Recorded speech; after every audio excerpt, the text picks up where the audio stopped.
Well, I think you have to know a little bit about who I am to be able to make that judgment. And I grew up here in Modesto. I was born here. I went to Modesto City Schools, graduated from Modesto High, and then came to Modesto Junior College.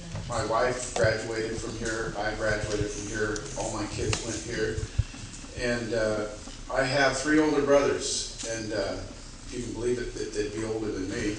But they all live in this area. All of my nieces and nephews live in this area. All of my children live within 6 blocks of Modesto Junior College. We live right over on Yale.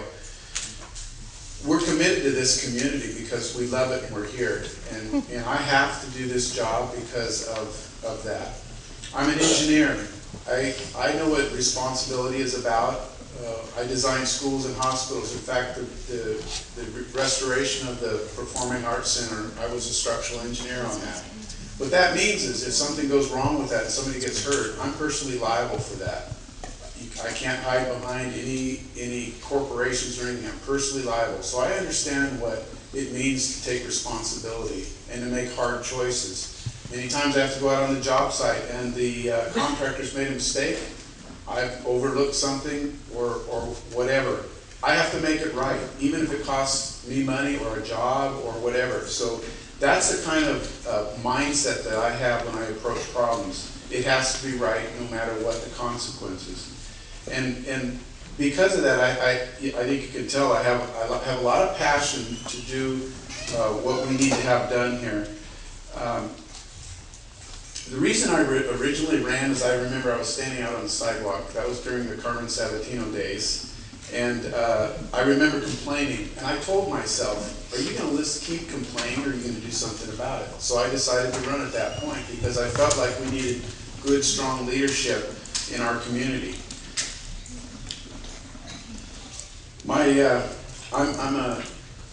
A lot of people call me a collaborator. What I love to do is bring people together. A lot of those projects I mentioned that have Ceres, Modesto, Turlock, I'm the person that brings that group together to make sure it happens. And that's what I love to do. I met with the city staff for over 6 years to deal with our infrastructure issues that we had to be sure that they got done and gained a respect for them.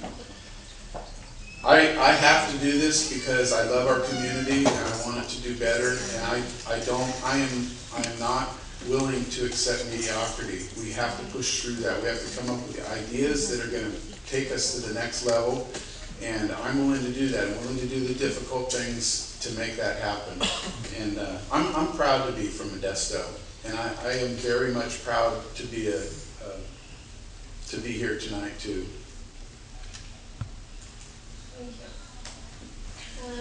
Candidate Zalowski, do you feel that there are any problems with sidewalk and bus accessibility for disabled citizens? I'm sorry, I couldn't hear. Do you feel that there are any problems with sidewalk and bus accessibility for disabled citizens? Sidewalks and bus stops for disabled? Access, yeah. Are there problems? Do you feel that there are any problems with it? Well, yeah, certainly in areas where they haven't been improved or brought up to current standards, there's some significant challenges for those that have some disabilities in order to be mobile in our society and be functional in society and just keep a job that come across. And the challenge is fixing the existing more so than new construction, because new construction is built at a different standard. So yes, there are. The answer is yes, there are some challenges, and they have to be addressed. It's part of our society. It's what separates us from other countries of the world. We address those problems and look at it and knock down the obstacles for those that are having some mobility problems, because their minds and their abilities to work are still fully intact. So why not give them the opportunity? Yes, there is. Well, actually, there's no problem with accessibilities. I mean, they've upgraded them, and then there might be one by the flooding going across. Basically, that transportation has to take care of. So do the sidewalks. Thank you.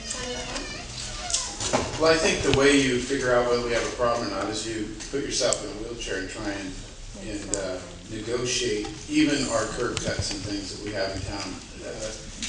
It's a difficult thing to do. We've done a lot in the government has put requirements, Americans with Disabilities Act, so that things are much more accessible.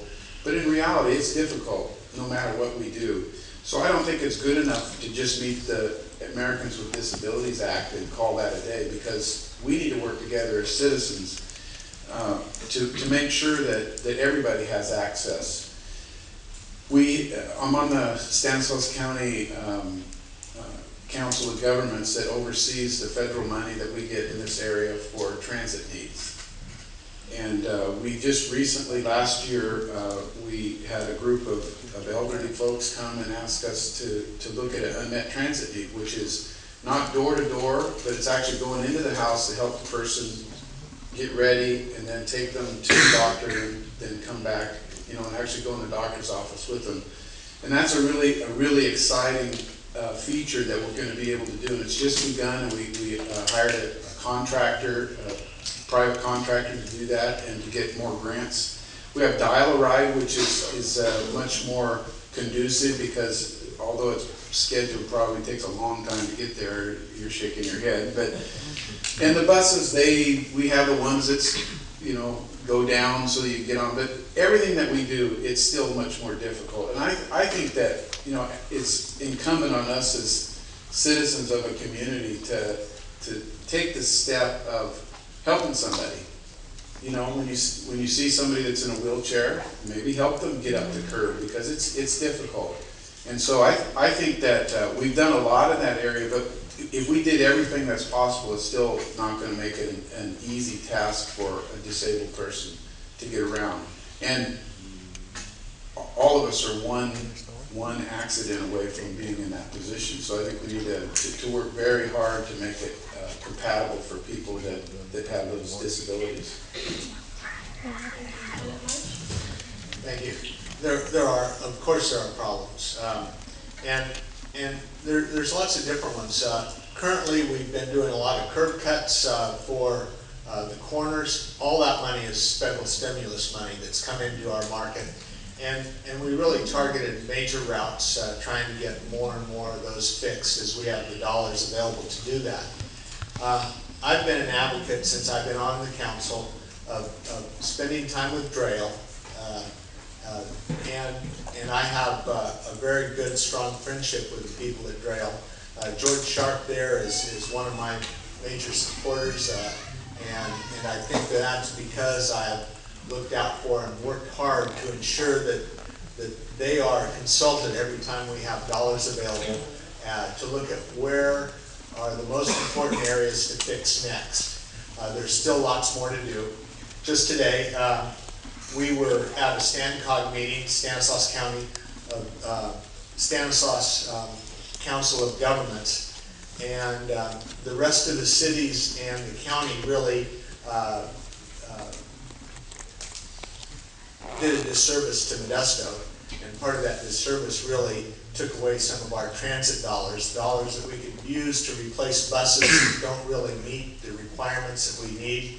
We still have some 1990 and 1998 buses that don't have the proper level of access for the handicap, and we were shortchanged actually with a vote out of the STANCOG today, and it'll stop us from replacing another bus, and it's unfortunate.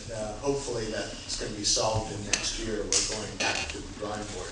So I think you know, our sidewalks need to be improved. We have too many that are raised up and have problems because of root problems with trees. So there's lots of things that we need to do. Most of it comes down to dollars, and if we had the dollars to fix them, we'd fix more. But we're doing what we can with the dollars that we do have, and we always do it in conjunction with Drayle, who's a disabled advocate group. Thank you. Thank you. Candidate Ariola, what are your thoughts